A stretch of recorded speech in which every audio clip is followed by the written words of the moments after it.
Many moons ago, I held a tournament to determine what the greatest NES game is. Unsurprisingly, Super Mario Bros. 3 quite handedly won the tournament. This was pretty unsurprising, and also welcome as Zelda games basically dominated the first two polls. Because he is such a fanboy, I recruited Yoshi King's help in doing this video, as he is an enormous fan of this game, and in general just gushes about it a lot. Yeah, he won't shut up about it. Love you, Steven. So listen to his wonderfully eloquent prose as he takes us through a journey to the past to talk about why Super Mario Bros. 3 is the greatest NES game. Take it away!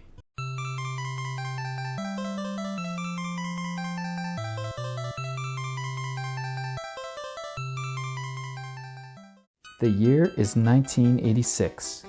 Super Mario Bros. 2, known as The Lost Levels Abroad, had just released, and you are Shigeru Miyamoto, about to produce another game in the Mario series.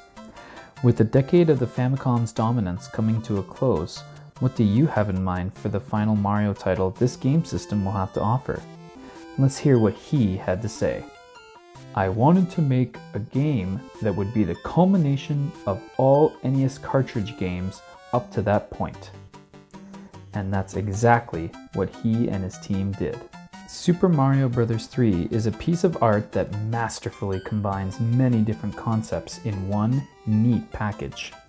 The game introduced ideas that have become staples in the Mario series, such as power-ups based on animals, allowing you to change the way you move and interact with the environment, the Koopalings, the world map system, and secret main game levels. Although the Lost Levels did technically pioneer a secret world if you didn't utilize warps in the main game.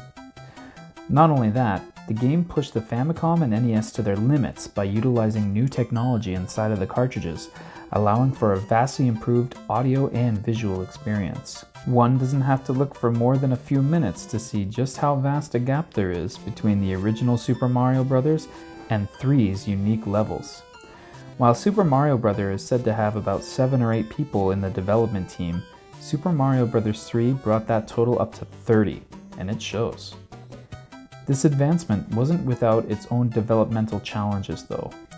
Despite coming out a scant 2 years after the release of Super Mario Bros. 2, there were a few hiccups in development, and huge changes in direction that would cause massive delays in current games' development cycles.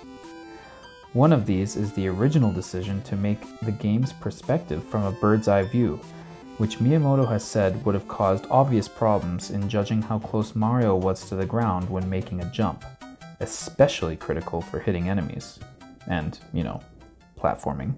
While development did shift back to the side-scroller style we're all fond of, the game's director Takashi Tezuka has stated that vestiges of it remain in parts of the game. Check out the checkered tile on the opening screen. You'll see how this design choice would have looked before they changed it. Another significant change is, of course, the style of a game. The advancements to the Famicom and NES made by Nintendo allowed for a greater amount of detail in game sprites, which also allowed for what Miyamoto has called a cuter Mario thanks to his eye position being lower from his cap. Aren't he and old Luigi just adorable?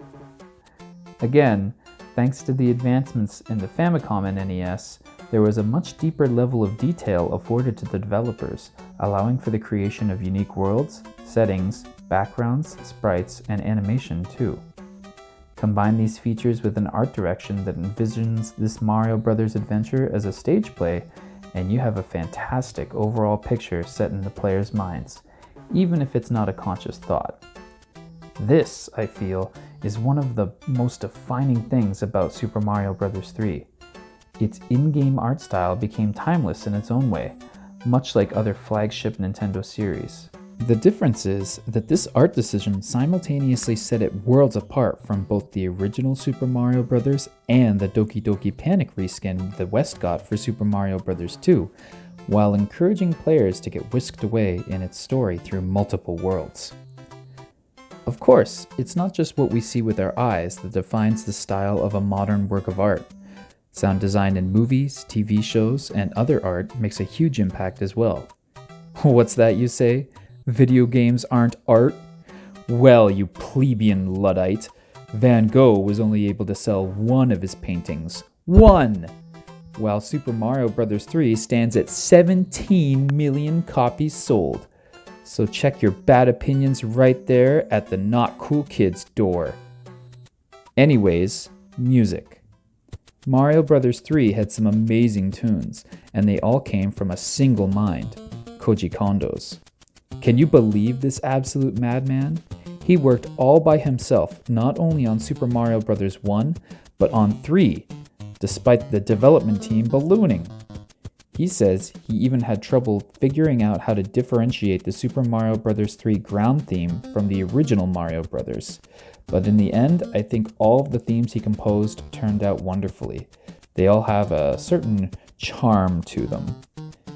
Some of these tunes and melodies even got reused in other games, as any cool video gamist knows.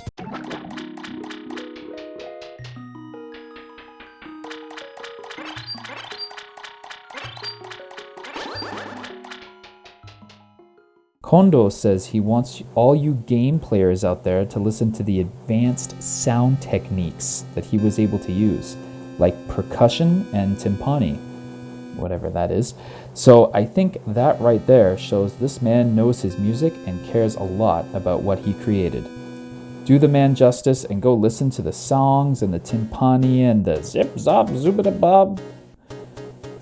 Right, so enough about the game's art and sound direction. Part of what makes the game such a masterpiece is its gameplay and level design.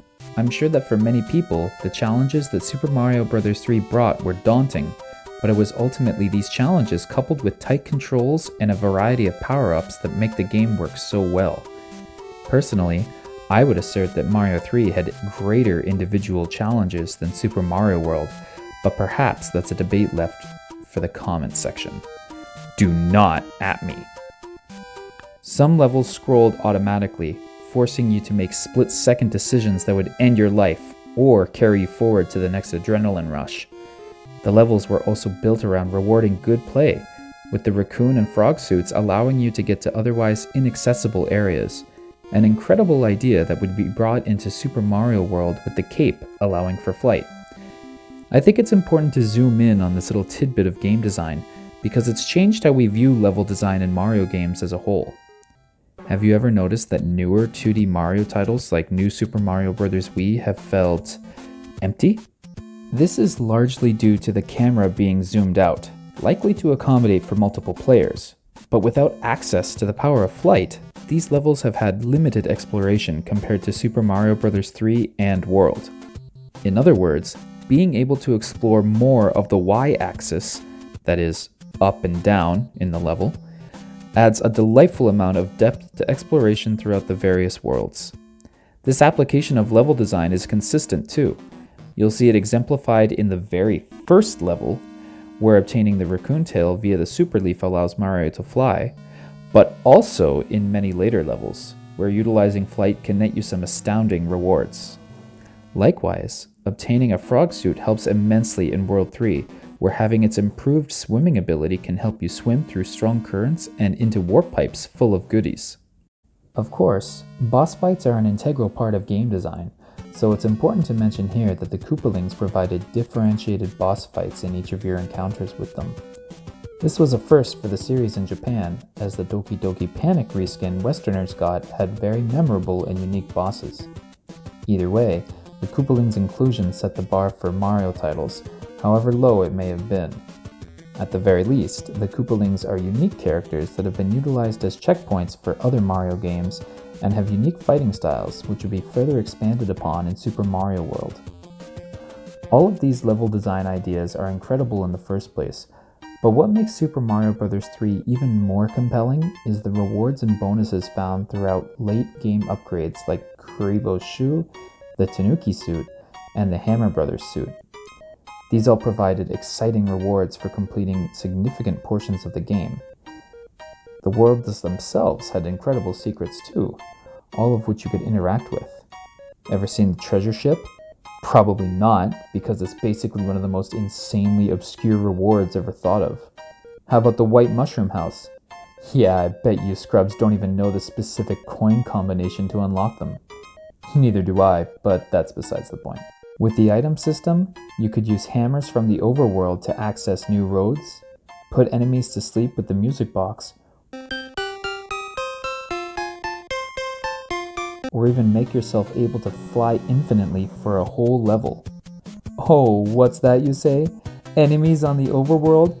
That's right, there are enemy levels that even move around when you complete the other levels throughout the worlds. The ways that you could approach the game's challenges felt overwhelming almost, but ultimately all fit in neatly thanks to their straightforward implementation. What's that? You think they're obtuse? You didn't know the music box put enemies to sleep? Well, what's it gonna do? Play a lullaby for Mario?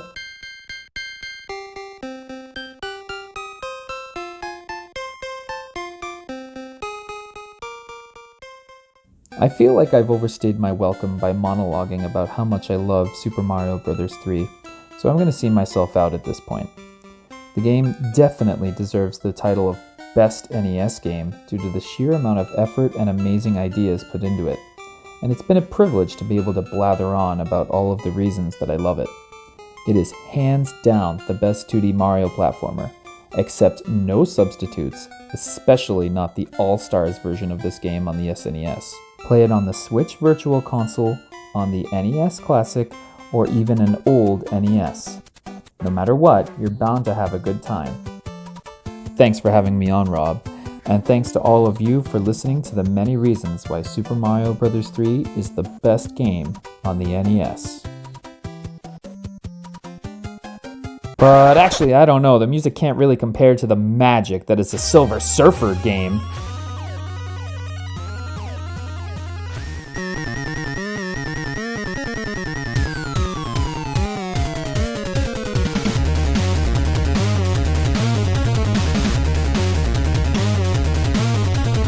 Hey, thanks a bunch, Yoshi King, for the epic monologue. Also, thank you, you, the one watching this video. Thanks for watching the video. I'd also like to thank everyone for participating in both the NES tournament and all the others since this one was held in, I think, the summer of 2020. Have no clue what the fudge I'm talking about? Head on over to that community tab of mine and check out our current tournament to determine what the greatest Sega Genesis game is. Make sure you vote for your favorite games, as the winner will receive its own dedicated video akin to this. I also want to say that there are 3 other videos coming about the winners of the GameCube, PlayStation, and the most recent Game Boy Advance polls. I'm sorry it's been so long since I've been able to post these videos, but believe me, more are coming.